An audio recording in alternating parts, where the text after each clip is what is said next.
चलिए देखते हैं जियोग्राफी के एनसीईआरटी क्लास 9 के दूसरा चैप्टर है। चैप्टर के नाम है भारत का भौतिक स्वरूप के बारे में देखेंगे।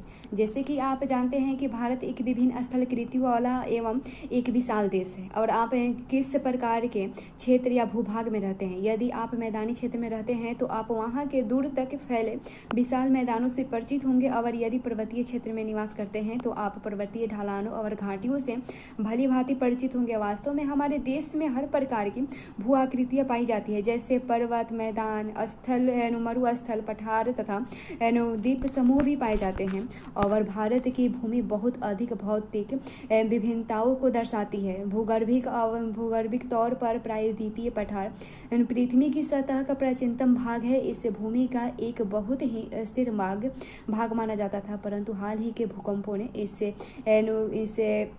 गलत साबित किया था। और हिमालय एवं उत्तरी मैदान हाल ही में बनी स्थलाकृतियाँ है। और भूगर्भिक वैज्ञानिकों के अनुसार हिमालय पर्वत एक अस्थिर भाग है। हिमालय की पूरी पर्वत श्रृंखला एक युवा स्थलाकृतियाँ को दर्शाती है, जिसमें ऊंचे पहाड़, ऊंचे शिखरें हैं, गहरी घाटियाँ तथा तेज बहने वाली नदियाँ हैं। और उत्तरी मैदान जलोढ़ निक्षेप से बने हैं। प्रायद्वीपीय पठार आग्नेय तथा रूपांतरित शैलों वाली कम ऊंची पहाड़ियों एवं चौड़ी घाटियाँ से बने हैं। मुख्य भौगोलिक वितरण देखें भारत के, तो भारत की भौगोलिक आकृतियों को निम्नलिखित वर्गों में विभाजित किया जा सकता है। पहले हिमालय पर्वत श्रृंखला में, उत्तरी मैदान में, प्रायद्वीपीय पठार में, भारतीय मरुस्थल में, तटीय मैदान में और द्वीप समूह में। हिमालय पर्वत देखें। पहले भारत की उत्तरी सीमा पर विस्तृत हिमालय भूगर्भिक रूप से युवा एवं बनावट के दृष्टिकोण से बलित पर्वत श्रृंखला है। ये पर्वत श्रृंखलाएं पश्चिम पूर्व एशिया में सिंधु से लेकर ब्रह्मपुत्र तक फैली है। हिमालय विश्व की सबसे ऊंची पर्वत श्रेणी है और यह एक अत्यधिक असम अवरोधों में से एक है। और ये 24 किलोमीटर की लंबाई में फैले एक अर्धवृत्त का निर्माण करता है। और इसकी चौड़ाई कश्मीर में 400 किलोमीटर और अरुणाचल प्रदेश में 150 किलोमीटर है। पश्चिमी भाग की अपेक्षा पूर्वी भाग की ऊंचाई में अधिक विविधता पाई जाती है। और अपने पूरे देशांतरीय विस्तार के साथ हिमालय को 3 भागों में बांटा जा सकता है। इन श्रृंखलाओं के बीच बहुत अधिक संख्या में घाटियां पाई जाती है। सबसे उत्तरी भाग में स्थित श्रृंखला को महान या आंतरिक हिमालय या हिमाद्री कहते हैं। यह सबसे अधिक सतत विकास है, जिसमें 6000 मीटर की औसत ऊंचाई वाले सर्वाधिक ऊंचे शिखर हैं। इसमें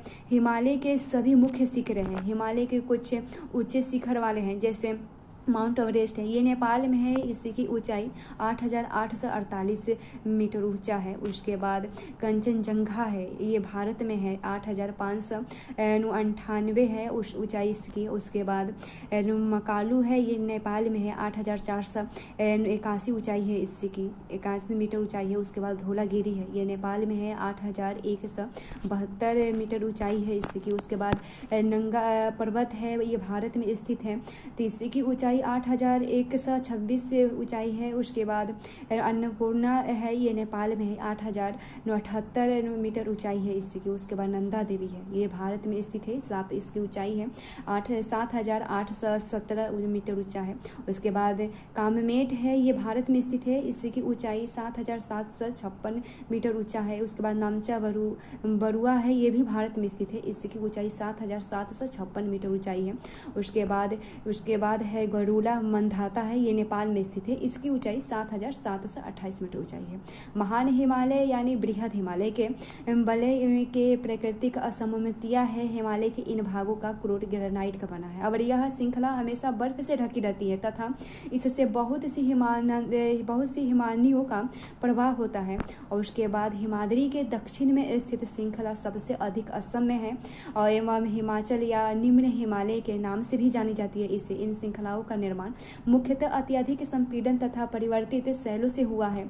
इनकी ऊंचाई 3700 मीटर से 4500 मीटर के बीच तथा औसत चौड़ाई 50 किलोमीटर है। और जबकि पीर पंचाल श्रृंखला सबसे लंबी तथा सबसे महत्वपूर्ण श्रृंखला है। धौलाधर एवं महाभारत श्रृंखलाएं भी महत्वपूर्ण है। इस श्रृंखला में कश्मीर की घाटी तथा हिमाचल के कांगड़ा एवं कुल्लू की घाटियां भी स्थित है। इन क्षेत्रों को पहाड़ी नगरों के लिए भी जाना जाता है।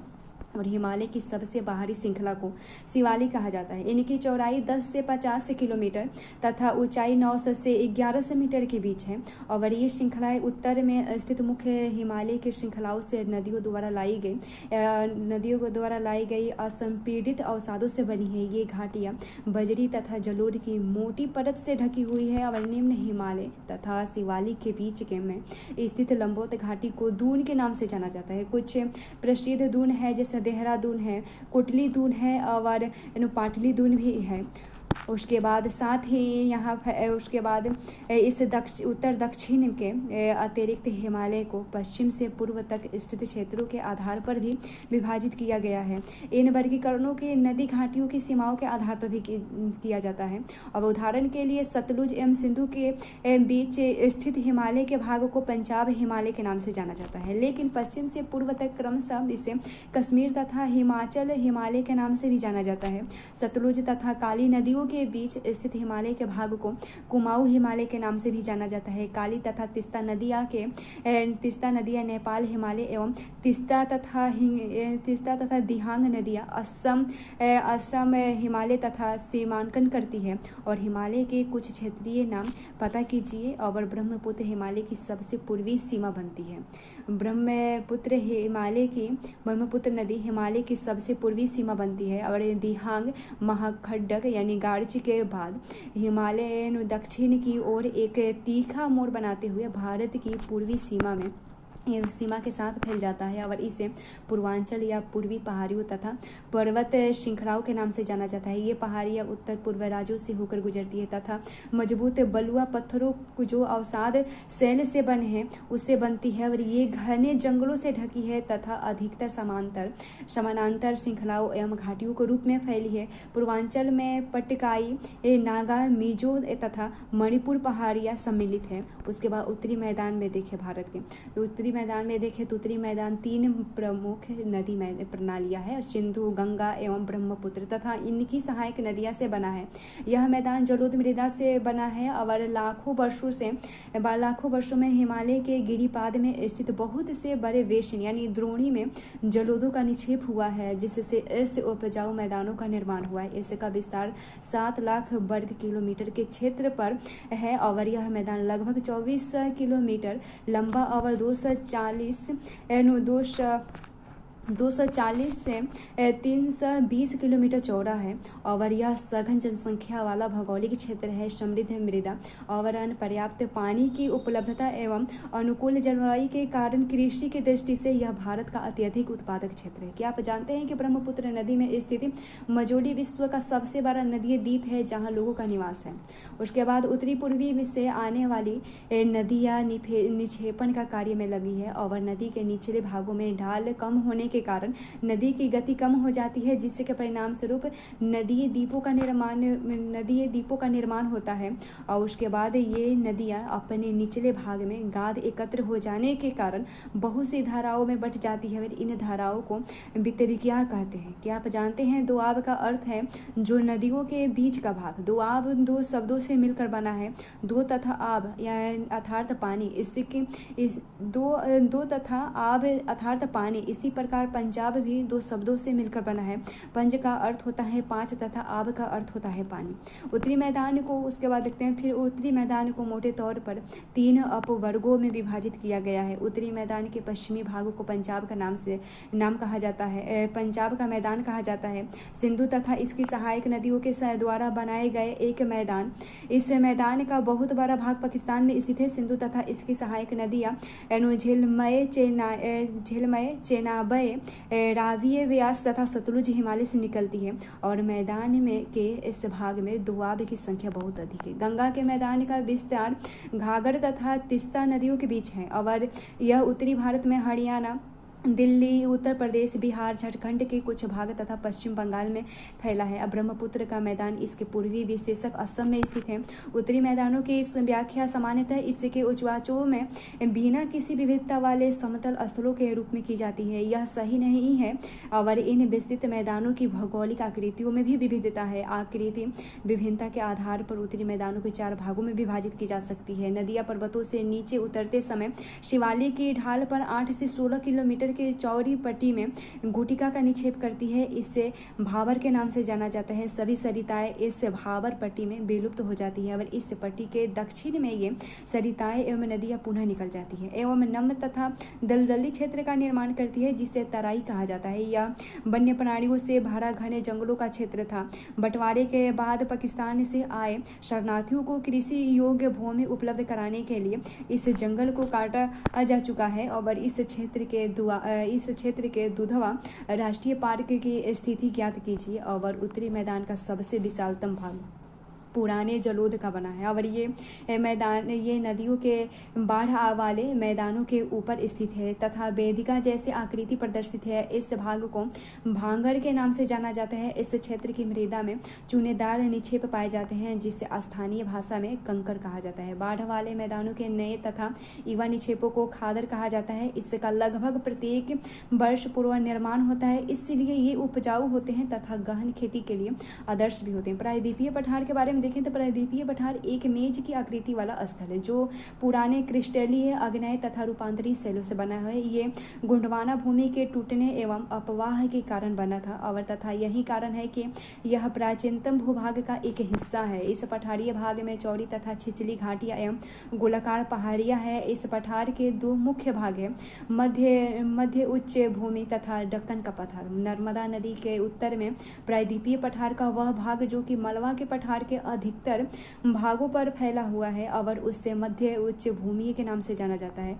विंध्य श्रृंखला दक्षिण में सतपुड़ा श्रृंखला तथा उत्तर पश्चिम में अरावली से घिरा हुआ है और पश्चिम में यह धीरे धीरे राजस्थान के बलवी तथा पथरीले मरुस्थल से मिल जाता है। इस क्षेत्र में बहने वाली नदियां चंबल नदी है, सिंधु नदी है, बेतवा तथा केन दक्षिण पश्चिम से उत्तर पूर्व की तरफ बहती है। इस प्रकार वे इस क्षेत्र के ढाल को दर्शाती है और मध्य उच्च भूमि पश्चिम से चौड़ी लेकिन पूर्व से संकीर्ण है। इस पठार के पूर्वी विस्तार को स्थानीय रूप से बुलंदखंड तथा भेघल खंड के नाम से भी जाना जाता है और इसके पूर्व के विस्तार को दामोदर नदी द्वारा अपवाहित छोटा नागपुर पठार दर्शाता है।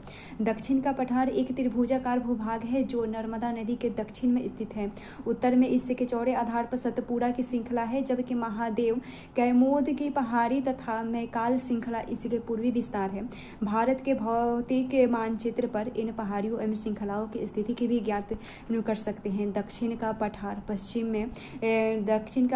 पश्चिम में ऊंचा एवं पूर्व की ओर कम ढाल वाला है और इस पठार का एक भाग उत्तर पूर्व में भी देखा जाता है, जिससे स्थानीय रूप में मेघालय नुकारवी एंगलोंग पठार तथा उत्तर कचार पहाड़ी के नाम से भी जाना जाता है। यह एक भ्रंश के द्वारा छोटा नागपुर पठार से अलग हो गया है।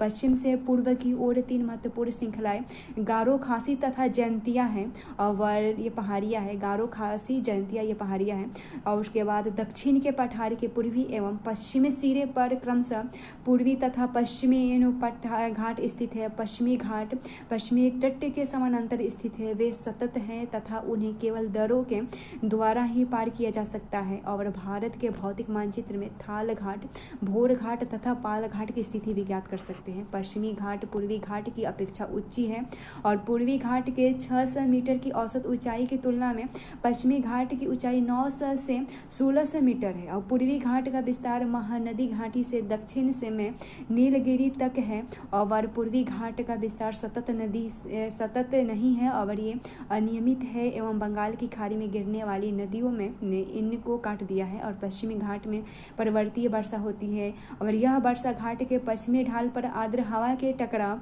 ऊपर उठने के कारण होती है। पश्चिमी घाट को विभिन्न स्थानीय नामों से जाना जाता है। पश्चिमी घाट